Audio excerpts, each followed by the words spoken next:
নমস্কাৰ star cement present time 8 big ব্ৰেকিংলৈ স্বাগতম মই অভিলাষ আৰু লৈ আহিছো এটা গুৰুত্বপূৰ্ণ খবৰ ৰাজ্যত স্কুলৰ ওজনক লৈ কঠোৰ নিৰ্দেশনা আহিছে এতিয়াৰে পৰা কেৱল মাত্ৰ নিৰ্দেশনা দিয়া অনুসৰিহে আপুনি ছাত্ৰ ছাত্ৰীক দিব পাৰিব বেগত ওজন গতিকে নিয়ম নিৰ্দেশনা দিয়া হৈছে নিয়ম উলংঘা কৰা বিদ্যালয়ৰ বিৰুদ্ধে কঠোৰ ব্যৱস্থা গ্ৰহণ কৰা হ'ব 5 কেজিৰ ভিতৰত ছাত্ৰ ছাত্ৰীক দিব লাগিব বেগ যদি তাতকৈ বেছি ওজন হয় তেন্তে বিহিত ব্যৱস্থা গ্ৰহণ কৰা হ'ব আৰু এই সন্দৰ্ভত সবিশেষ লৈ অহাৰ চেষ্টা কৰিছো জনাই আছো টাইম 8 বিগ ব্ৰেকিং ডাঙৰ খবৰ স্কুল বেগৰ বুজাক লৈ চৰকাৰৰ তীব্ৰ তৎপৰতা এটা গুৰুত্বপূৰ্ণ খবৰ স্কুল বেগৰ ওজনক লৈ ডাঙৰ সিদ্ধান্ত গ্ৰহণ কৰা হৈছে নিয়ম অমান্য কৰিলে বিপদ নিশ্চিত বিদ্যালয়ৰ বিপদ নিশ্চিত ৰাজ্যৰ বিদ্যালয়ক ডাঙৰ খবৰ বেগৰ ওজন বেছি হলে বিদ্যালয়ৰ বিৰুদ্ধে হ'ব আইনী ব্যৱস্থা ছাত্ৰ ছাত্ৰীৰ বেগৰ ওজন বেছি হলে বিহিত ব্যৱস্থা গ্ৰহণ কৰা হ'ব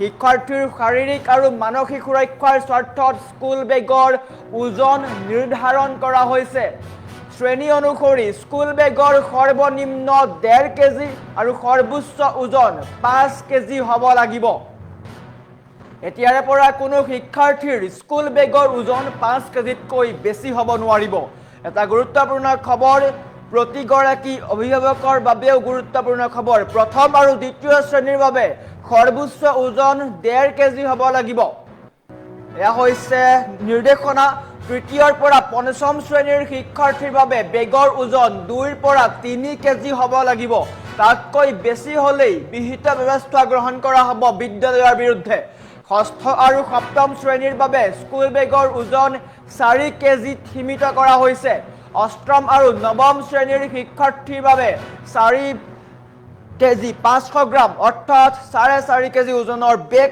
নিৰ্ধাৰণ কৰা হৈছে দশম শ্ৰেণীৰ শিক্ষাৰ্থীৰ বাবে সৰ্বোচ্চ সীমা 5 কেজি নিৰ্ধাৰণ কৰা হৈছে এটা গুৰুত্বপূৰ্ণ খবৰ নিয়ম ভংগকাৰী বিদ্যালয়ৰ বিৰুদ্ধে বিভাগীয় ব্যৱস্থা গ্ৰহণ কৰা হ'ব কঠোৰ ব্যৱস্থা গ্ৰহণ কৰা হ'ব গতিকে এটা গুৰুত্বপূৰ্ণ খবৰ স্কুল বেগৰ ওজনক লৈ ডাঙৰ খবৰ আহিছে চৰকাৰী হওক বেচৰকাৰী সকলো ব্যক্তিগত স্কুলৰ বাবেও একেই নিৰ্দেশনা দিয়া হৈছে চৰকাৰী বেচৰকাৰী সকলো বিদ্যালয়ৰ কাৰণে এই গুৰুত্বপূৰ্ণ নিৰ্দেশনা শিৱসাগৰ জিলাত এই নিৰ্দেশনা জাৰি কৰা হৈছে গতিকে এটা গুৰুত্বপূৰ্ণ খবৰ বিভিন্ন সময়ত ছাত্ৰ ছাত্ৰীক বেগৰ ওজন বেছি হোৱাৰ কাৰণে শাৰীৰিক আৰু মানসিক কষ্ট পোৱা দেখিবলৈ পোৱা যায় আৰু তাৰ প্ৰতি লক্ষ্য ৰাখিয়ে এই সিদ্ধান্ত গ্ৰহণ কৰা হৈছে শিৱসাগৰ জিলাত এই নটিচ জাৰি কৰা হৈছে দেখুৱাই আছো নটিচ জাৰি কৰা হৈছে বৰ্তমান সময়ত ৰাজ্যত এই কঠোৰ সিদ্ধান্ত গ্ৰহণ কৰা হৈছে শিৱসাগৰ জিলাৰ প্ৰতিখন চৰকাৰী বেচৰকাৰী ব্যক্তিগত বিদ্যালয় সকলোৰে কাৰণে একেই নিৰ্দেশনা গতিকে চাই লওক এটা গুৰুত্বপূৰ্ণ খবৰ স্কুল বেগৰ ওজনক লৈ কঠোৰ নিৰ্দেশনা প্ৰতিগৰাকী অভিভাৱকে এই বাতৰিটো ছেভ কৰি লওক শ্বেয়াৰ কৰি দিয়ক কিয়নো বিভিন্ন সময়ত দেখিবলৈ পোৱা যায় স্কুলৰ পৰা কিতাপৰ ভাৰ বেছি হয় যাৰ ফলত ছাত্ৰ ছাত্ৰী বিপদত পৰে কিয়নো ঘৰৰ পৰা যেতিয়া ওলাই যোৱা যায় ঘৰৰ পৰা বেগটো লৈ যেতিয়া প্ৰতিগৰাকী শিক্ষাৰ্থী ওলাই যায় বিদ্যালয়লৈ তেতিয়া নিশ্চয়কৈ পিঠিত এটা বৃহৎ পৰিমাণৰ বেগৰ বোজা থাকে সকলো বিষয়ৰ কিতাপ নিব লাগে আৰু ইমান কম বয়সত প্ৰায় 3 কেজিলৈকে বেগ নিয়া দেখিবলৈ পোৱা যায় আৰু বৰ্তমান সময়ত সেই কেজিৰ ওপৰত নিৰ্ধাৰণ কৰা হৈছে চৰকাৰৰ নিয়ম অনুসৰিহে ছাত্ৰ ছাত্ৰীক বিদ্যালয়ৰ পৰা কিতাপ বা বেগৰ ওজন বা বহি নিবলৈ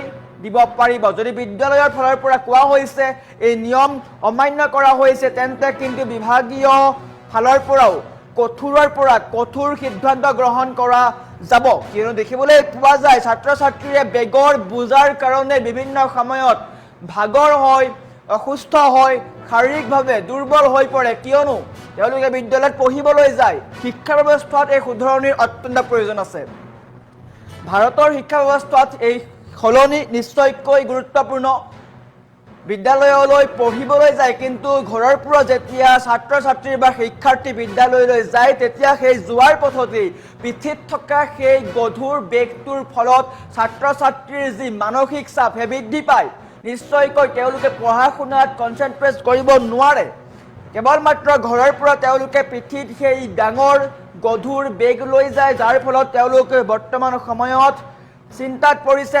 ছাত্ৰ ছাত্ৰীসকলৰ ভৱিষ্যতৰ প্ৰতি লক্ষ্য ৰাখিও এই সিদ্ধান্ত গ্ৰহণ কৰা হৈছে। বিভিন্ন সময়ত ছাত্ৰ ছাত্ৰীৰ শাৰীৰিকভাৱে তেওঁলোক দুৰ্বল হৈ পৰে, অসুস্থ হৈ পৰা দেখিবলৈ পোৱা যায়। আৰু বৰ্তমান সময়ত এটা কথা স্পষ্টকৈ ক'ব পাৰি যে বিদ্যালয়লৈ শিক্ষা গ্ৰহণ কৰিবলৈ যাওঁতে বেছি বহি বেছি কিতাপ নিয়াৰ প্ৰয়োজন নাই। ভাৰতবৰ্ষত এইসমূহ পুৰণি বা পৰম্পৰাগত আওপুৰণি কিছুমান নীতি নিয়ম এতিয়াও আছে বা শিক্ষা ব্যৱস্থাত এতিয়াও এইসমূহ নিয়ম আছে, কিন্তু বাহিৰৰ যিসমূহ আগশাৰীৰ ৰাষ্ট্ৰ দেখিবলৈ পোৱা যায় তাত কিন্তু তাৰ বিপৰীত ধৰণে দেখিবলৈ পোৱা যায়। কিন্তু ভাৰতত বৰ্তমান সময়ত এইসমূহ ক্ষেত্ৰত গুৰুত্ব দিয়া হৈছে।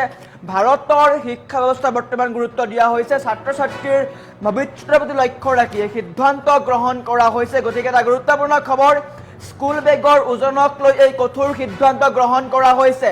ছাত্ৰ ছাত্ৰীৰ ভৱিষ্যতৰ প্ৰতি লক্ষ্য ৰাখি এই সিদ্ধান্ত গ্ৰহণ কৰা হৈছে।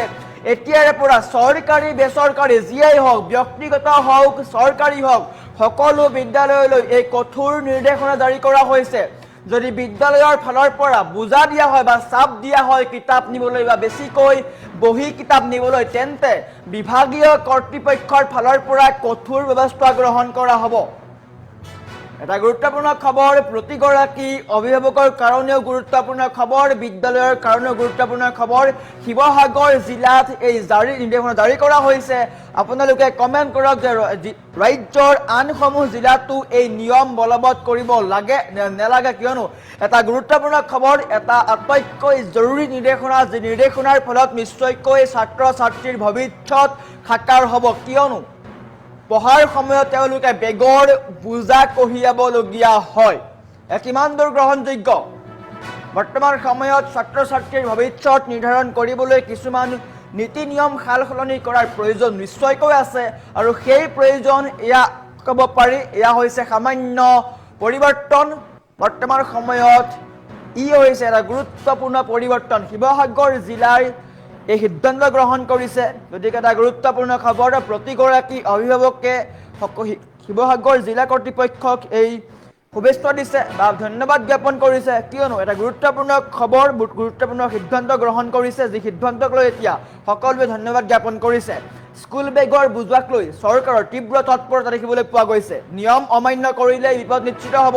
বিদ্যালয়ৰ ফালৰ পৰা যদি নিয়ম অমান্য কৰা হয় তেন্তে বিহিত ব্যৱস্থাও গ্ৰহণ কৰা হ'ব। প্ৰতিগৰাকী অভিভাৱকে বাতৰিটো শ্বেয়াৰ কৰক, কিয়নো আপোনালোকৰ ছাত্ৰ ছাত্ৰীৰ কাৰণে বা আপোনালোকৰ সন্তানটোৰ কাৰণে এটা গুৰুত্বপূৰ্ণ খবৰ। গৰমৰ দিনত বিদ্যালয়লৈ ওলাই যাওঁতে যেতিয়া পিঠিত এটা বৃহৎ পৰিমাণৰ বেগৰ ওজন লৈ তেওঁলোক স্কুললৈ যায়, তেন্তে নিশ্চয়কৈ তেওঁলোক ঘূৰি আহোঁতে যথেষ্ট দুৰ্বল হৈ আহে। তাৰ ফলত কি হয়, নিশ্চয়কৈ পঢ়াত মন দিব নোৱাৰে, তেওঁলোক দুৰ্বল হৈ পৰে, পঢ়াত মন নাযায়। গতিকে এইসমূহৰ প্ৰতি লক্ষ্য ৰাখিব লাগিব। সৰু সৰু কিছুমান বস্তু য'ত আমাৰ শিক্ষা ব্যৱস্থাত শুধৰণি কৰাৰ প্ৰয়োজন আছে, আৰু বৰ্তমান সময়ত শিৱসাগৰ জিলাই এই সিদ্ধান্ত গ্ৰহণ কৰিছে। কি আছে পুনৰ কৈছোঁ, শ্ৰেণী অনুসৰি স্কুল বেগৰ সৰ্বনিম্ন 1.5 কেজি আৰু সৰ্বোচ্চ ওজন হ'ব 5 কেজি, অৰ্থাৎ 1 কেজি 500 গ্ৰাম সৰ্বনিম্ন, সৰ্বোচ্চ হ'ব 5 কেজি। এতিয়াৰে পৰা কোনো শিক্ষাৰ্থীৰ স্কুল বেগৰ ওজন 5 কেজিতকৈ বেছি হ'ব নোৱাৰিব। 5 কেজিতকৈ যদি বেছি হয় তেন্তে বিভাগীয় কৰ্তৃপক্ষৰ ফালৰ পৰা বিহিত ব্যৱস্থা গ্ৰহণ কৰা হ'ব, কঠোৰ ব্যৱস্থা গ্ৰহণ কৰা হ'ব। গতিকে গুৰুত্বপূৰ্ণ খবৰ, চাই লওক এতিয়াই। তাৰ সমান্তৰালকৈ প্ৰথম আৰু দ্বিতীয় শ্ৰেণীৰ ছাত্ৰ ছাত্ৰীৰ বেগৰ সৰ্বোচ্চ ওজন হ'ব 1 কেজি 500 গ্ৰাম। প্ৰথম আৰু দ্বিতীয় শ্ৰেণীৰ ছাত্ৰ ছাত্ৰীৰ কাৰণে বেগৰ সৰ্বোচ্চ ওজন হৈছে 1 কেজি 500 গ্ৰাম। তৃতীয়ৰ পৰা পঞ্চম শ্ৰেণীৰ শিক্ষাৰ্থীৰ বাবে বেগৰ ওজন হৈছে 2 পৰা 3 কেজি। তৃতীয়ৰ পৰা পঞ্চম শ্ৰেণীলৈকে 2 পৰা 3 কেজি। ষষ্ঠ আৰু সপ্তম শ্ৰেণীৰ বাবে 4 কেজিত সীমিত কৰা হৈছে। ষষ্ঠ আৰু সপ্তম শ্ৰেণীৰ ছাত্ৰ ছাত্ৰীয়ে 4 কেজি পৰ্যন্ত তেওঁলোকে বেগত বোজা নিব পাৰিব বা ওজন হ'ব পাৰিব। অষ্টম আৰু নৱম শ্ৰেণীৰ কাৰণে 4 কেজি 500 গ্ৰাম, অৰ্থাৎ 4.5 কেজি বুলি ক'ব পাৰি, 4 কেজি 500 গ্ৰাম ওজনৰ বেগ নিব পাৰিব। দশম শ্ৰেণীৰ শিক্ষাৰ্থীৰ বাবে বেগৰ সৰ্বোচ্চ সীমা হৈছে 5 কেজি। গতিকে এয়া হৈছে নিয়ম। এই নিয়ম যদি কোনো বিদ্যালয়ে অমান্য কৰে তেন্তে বিহিত ব্যৱস্থা গ্ৰহণ কৰা হ'ব। ব্যক্তিগত খণ্ডই হওক চৰকাৰী খণ্ডই হওক সকলো বিদ্যালয়ৰ কাৰণে এই কঠোৰ সিদ্ধান্ত গ্ৰহণ কৰা হৈছে। গতিকে প্ৰতিগৰাকী শিক্ষাৰ্থী তাৰ সমান্তৰালকৈ অভিভাৱকৰ কাৰণেও গুৰুত্বপূৰ্ণ খবৰ। এতিয়াৰে পৰা স্কুলৰ পৰা বা বিদ্যালয়ৰ পৰা বেগৰ বোজা দিব নোৱাৰিব, সীমিত কৰি দিয়া হৈছে। সীমিত বোজাহে বা সীমিত ওজনে নিব পাৰিব। বিভিন্ন সময়ত দেখিবলৈ পোৱা যায় ছাত্ৰ ছাত্ৰীয়ে পিঠিত এটা বৃহৎ পৰিমাণৰ বোজা লৈ যায়। নিশ্চয়কৈ সেয়া কোনো প্ৰয়োজন নাই। বৰ্তমান সময়ত আধুনিক শিক্ষা ব্যৱস্থাত সেইসমূহৰ গুৰুত্ব নাই বা প্ৰয়োজন নাই। গতিকে ইয়াক লৈ শুধৰণিৰ প্ৰয়োজন আছে। আৰু শিৱসাগৰ জিলাই এই সিদ্ধান্ত গ্ৰহণ কৰিছে। সৰু সৰু কিছুমান সিদ্ধান্তই নিশ্চয়কৈ আমাৰ শিক্ষা ব্যৱস্থাত সলনি কৰিব। কিয়নো যেতিয়া স্কুললৈ এগৰাকী শিক্ষাৰ্থীয়ে প্ৰথম শ্ৰেণীৰে হওক বা পঞ্চম শ্ৰেণীৰে হওক বা দশম শ্ৰেণীৰ হওক, এগৰাকী শিক্ষাৰ্থীয়ে যেতিয়া বেগত বা পিঠিত বেগ লৈ যায় অত্যধিক বোজাৰ, নিশ্চয়কৈ তেওঁলোক যেতিয়া বিদ্যালয় পাব তেতিয়াই তেওঁলোক ভাগৰিব। আৰু বিদ্যালয়ত তেওঁলোকে নিশ্চয়কৈ দিনটো পঢ়ি শুনি বা ক্লাছ কৰি ঘৰলৈ যেতিয়া ঘূৰি আহিব নিশ্চয়কৈ ভাগৰ হ'ব। ভাগৰৰ ফলত তেওঁলোক শাৰীৰিকভাৱে দুৰ্বল হৈ পৰিব আৰু নিশ্চয়কৈ পঢ়াত মন নবহিব। তাৰ সমান্তৰালকৈ কেইবাটাও গুৰুত্বপূৰ্ণ নেতিবাচক দিশ আছে। আৰু এই সকলো নেতিবাচক দিশ চালি জাৰি চাই বৰ্তমান সময়ত শিৱসাগৰ জিলাই এই সিদ্ধান্ত গ্ৰহণ কৰিছে। যি সিদ্ধান্তক প্ৰতিগৰাকী অভিভাৱকে বৰ্তমান সময়ত আদৰি লৈছে, ধন্যবাদ জ্ঞাপন কৰিছে। আৰু আপোনালোকেও কমেণ্ট কৰিব পাৰে আপোনালোকৰ জিলাত এই সিদ্ধান্ত গ্ৰহণ কৰাৰ প্ৰয়োজন আছে নে নাই। শিৱসাগৰ জিলাত এই সিদ্ধান্ত গ্ৰহণ কৰা হৈছে।